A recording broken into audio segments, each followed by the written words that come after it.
किसी ने सच ही कहा कि दो लोगों से जिंदगी में हमेशा सीखना। सबसे पहले उनसे जो सफल हुए हैं, ताकि सीख पाओ कि क्या करना है, और दूसरा उनसे जो असफल हुए हैं, ताकि सीख पाओ कि क्या नहीं करना है।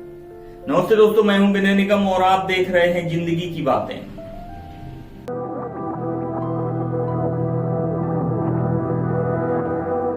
एक गुरुजी की कहानी है जिसमें एक शिष्य ने उनसे पूछा कि गुरुजी, आज तक हमें पता नहीं कि आपके गुरु कौन थे, उनके बारे में बताइए। गुरुजी हंस पड़े और बोले, बेटा, मेरी जिंदगी में तो बहुत सारे गुरु रहे, मैं उनसे सीखता आया हूं।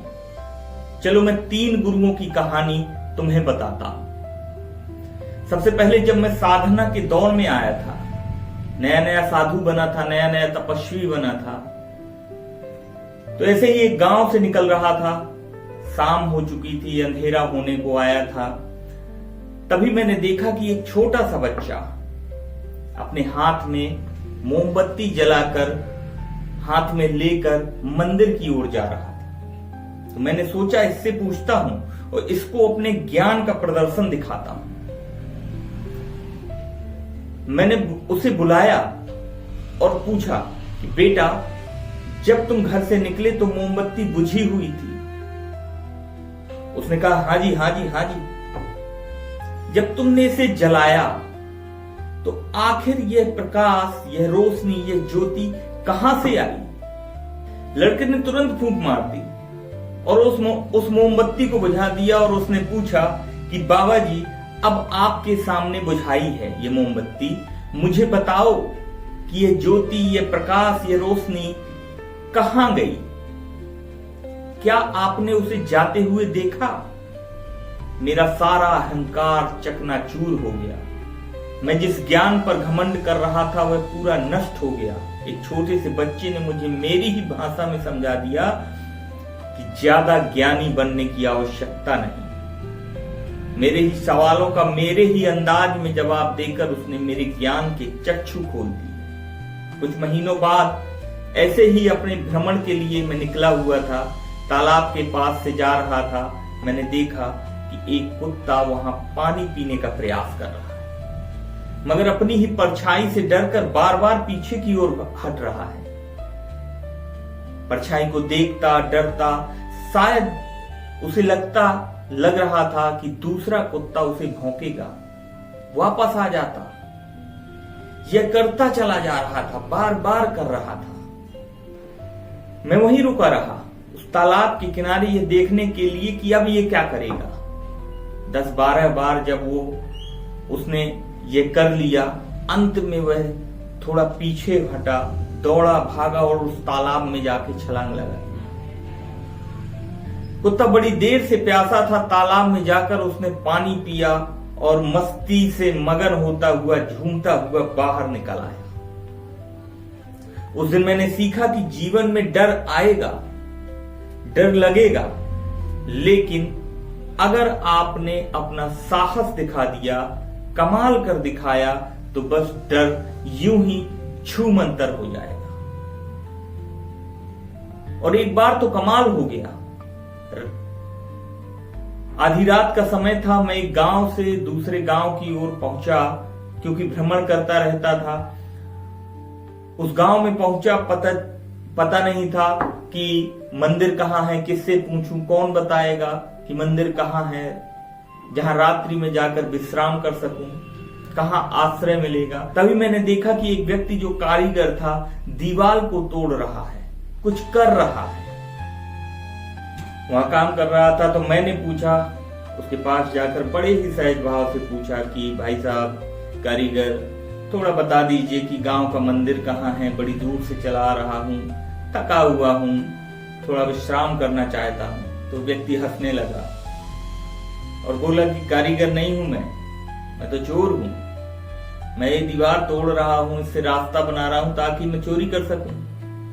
मैंने कहा, ठीक है, जो भी हो, मुझे इससे क्या लेना देना है, मुझे तो आप मंदिर का पता बता दो ताकि मैं रात्रि में वहां विश्राम कर सकूं। चोर हंसने लगा और बोला कि भाई, मंदिर के दरवाजे तो बंद हो गए होंगे, अब तो सुबह ही खोलेंगे। हाँ, अगर विश्राम करना चाहते हो तो आप मेरे साथ मेरे घर चल सकते हो, अगर आपको आपत्ति ना हो तो। लेकिन मैं पहले ही बता चुका हूं कि मैं चोर हूं। बड़ा भोला इंसान था, मैंने भी सोच लिया कि चलो तुम्हारे ही घर चलता हूं, विश्राम करता हूं। जैसे ही मैं वहां गया, रुका, तो मेरी कुछ तबीयत खराब हो गई। तो मैं 2-3 दिन वहां रुकने के लिए उससे मैंने पूछा कि भाई 2-3 दिन मैं रुक सकता हूं क्या यहाँ पर? तो उसने कहा ठीक है, जैसी आपकी इच्छा। तो मैं वहां 2-3 दिन रुक गया।